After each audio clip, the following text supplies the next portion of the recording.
Ah, yes, hello, it is I, the one who goes by Neth. How are y'all doing? Did you have nice holidays? Hope you had nice holidays. Being someone that grew up on a Christmas tree farm, you can imagine that Christmas and the holidays have always kind of been intertwined with me and my family. I come from good old country origins where we would have a feast every winter solstice, yada yada, big Christmas celebrations throughout my childhood. Something something Catholic woman was my mother. You know, it just checks out. Also, not to toot my own horn, but people have called me a good gift giver, so the holidays have always been a fun time for me. It's a time to reassure that you care about others and, have a, frankly, in my opinion, easy way to show it. This year, my roommates got me a Kigurumi, Gengar Kigurumi.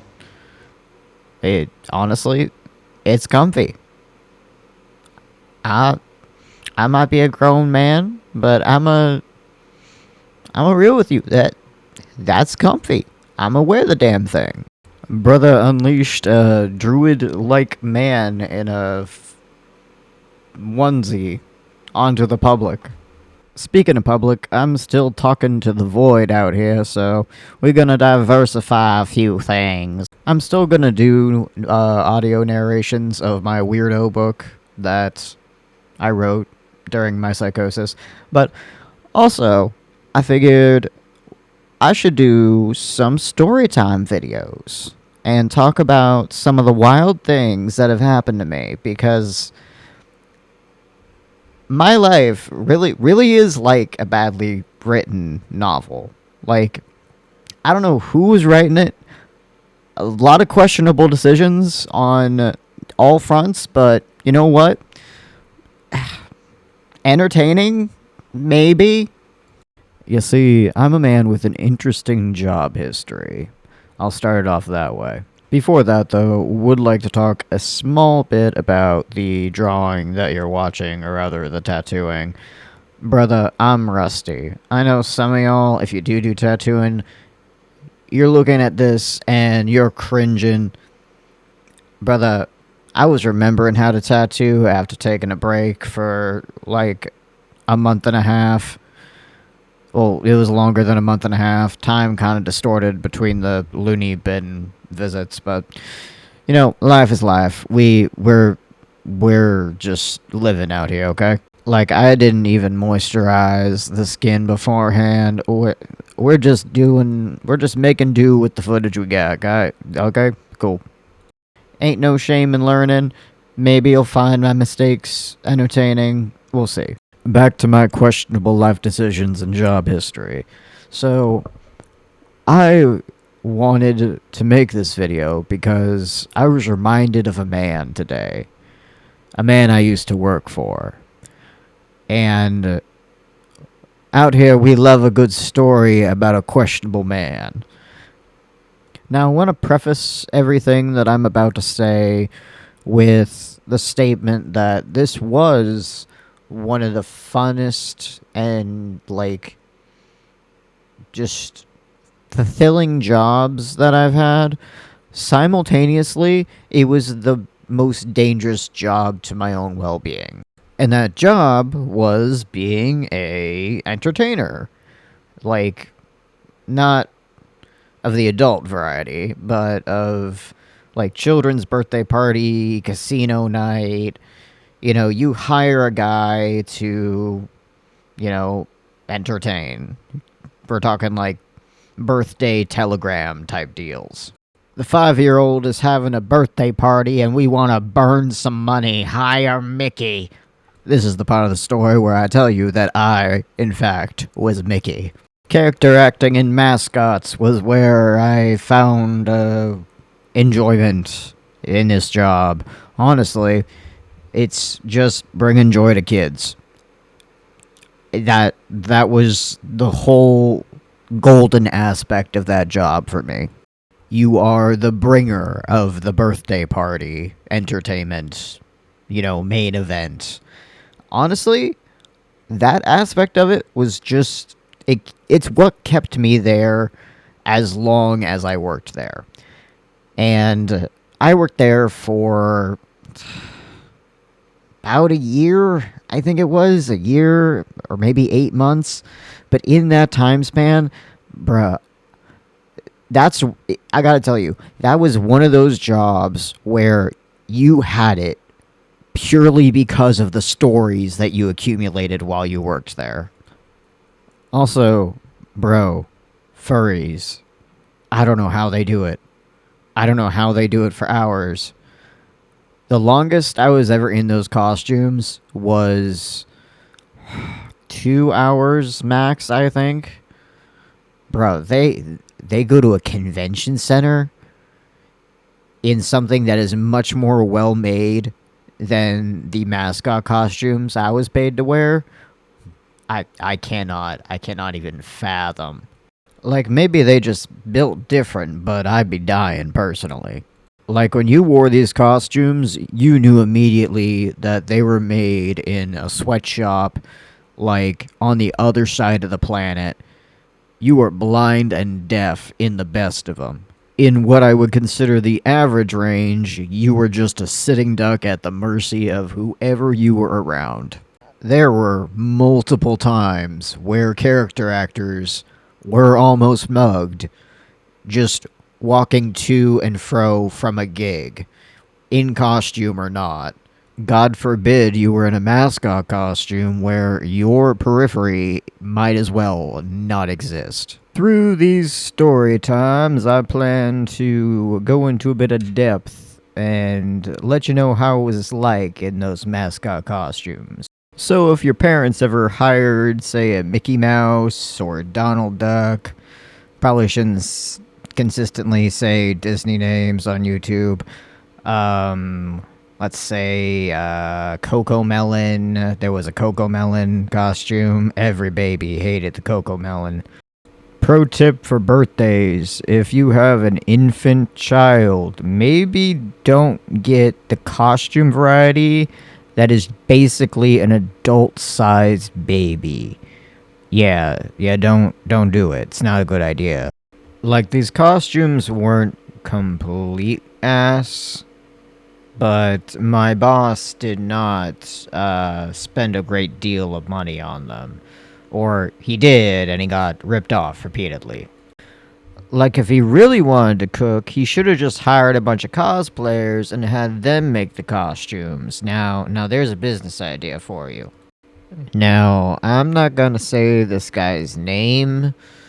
For legal purposes, I'll retract it from my book as well, because I don't want him coming after me. And like, he's been on TV and stuff. Like,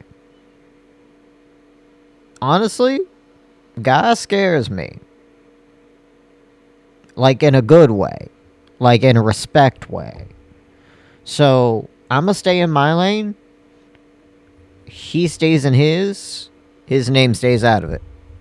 So does the name of his business. So does, anything to do with that. This is just accounts from a character actor that had a few crazy jobs, right? Like, there were a million reasons why I walked away from that job. One of them being I found a better job. But a large part of it was the danger that it put me in. And that only really sunk in after I had left the company. And also, they fired my mother, so... come on, man. They also did a bunch of stuff to her while she worked there. Her story, not mine. One of those being that they cleaned with chemicals that they had been told would make her sick, and that then made her sick. Yeah, they, consideration for employees was not a thing. Just flat out was not a thing. Now, what does that look like for a character actor? Well, it's getting you the right information for a gig, getting you knowledge of the gig in preparation for you to go to the gig. A lot of times they would call you in last minute. Now, sometimes that's just the inevitable in show business. But it's the way in which you do it, and the just preparation allotted to the actor that shows consideration. A lot of times, it was like a couple hours before, if you're lucky. This also is shown through pay structure, and I only realized after leaving that company that a large portion of their pay structure pretty much was illegal. They they paid $30 an hour, right? But it's only on event time. It's only during the event. So, say you have a job 2 hours out. Or, sorry, an hour's drive out. That hour driving and that hour driving back is unpaid. So you're only making $30, $60 for the day because of the fact that you're not paid during that driving time. Granted, that was in a company vehicle, but still, I don't think that's quite legal. I'm no expert, but I mean, everybody I asked said that they thought it was illegal. Honestly, it's been so long since I had that job, I could not care less about that. And by that, I mean pursuing that as a actual legal thing, because it's just not worth it. It was too long ago. Now, one of the conditions of the employment contract that they used to favor certain artists were the minimum pay structure. And by that, I mean basically you could not go below an hour's pay. So, actors that they favored, they would give a bunch of 15-minute gigs, right? So, they would have like 5 15-minute gigs in a day. You multiply that by 30, you get their pay for the day. Whereas with me, since I was one of the few actors that actually could drive, they gave me the gigs where I was driving 1 to 2 hours out of town and 1 to 2 hours back into town. And this was actually, surprisingly, my first job, like, ever. So I was taking all the work I could get. My mother worked at the company. That's how I got into the company. Plus, the work, for the most part, was fun. Like, the majority of the job, I actually enjoyed. It's just the pitfalls of the job were such deep pitfalls that I could not ignore. Also, it wouldn't be right if I didn't mention it. A lot of us suspected that the boss, the big boss, the ex-magician, that he was addicted to some kind of substance. We don't know, but he saw fit to contact his employees and in the middle of the night with just the randomest shit for no reason. Other than he thought of something in the middle of the night and then immediately had to text somebody before he forgot about it, like a kid with ADHD. Like, he had to have been on something. Man was wild. This same man placed cameras all over every square inch of his business and would watch them constantly, trying to catch people doing something wrong. He was his own security, which part of me understands, and part of me is like, oh my god, that is one hell of a control freak.